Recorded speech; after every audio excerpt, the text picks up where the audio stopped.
Inisyuhan ng Highway Patrol Group o HPG ng Temporary Operators Permit o TOP ang isang driver sa Coronadal dahil sa paglabag sa mga batas trapiko. Kabilang dito ang obstruction, failure to carry driver's license at kawalan ng ORCR.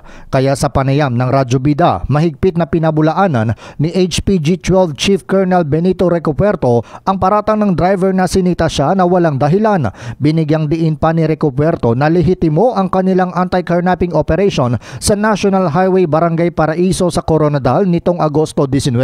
Ayon kay Recopuerto, sinita ng kanilang mga tauhan ang driver ng isang dump truck na nakahambalang sa highway. Pero sa halip na sundin ang utos ng PNP na ipagpatuloy ang pag-usad ng dump truck para hindi makasagabal sa mga motorista, naging arogante pa umano ang driver at iniwan ang sasakyan. Ayon kay Recopuerto, nabisto rin nila na hindi gumamit ng seatbelt ang driver na nakatsinelas.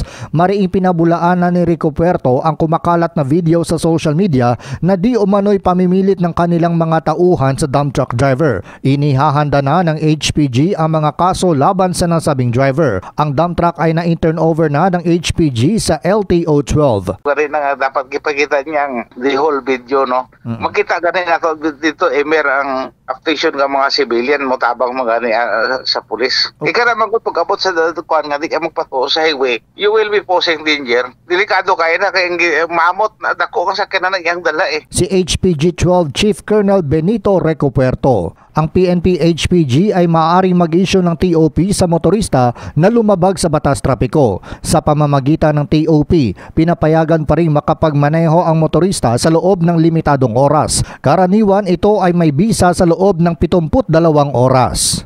John Sionosa, NDBC, Bida Balita.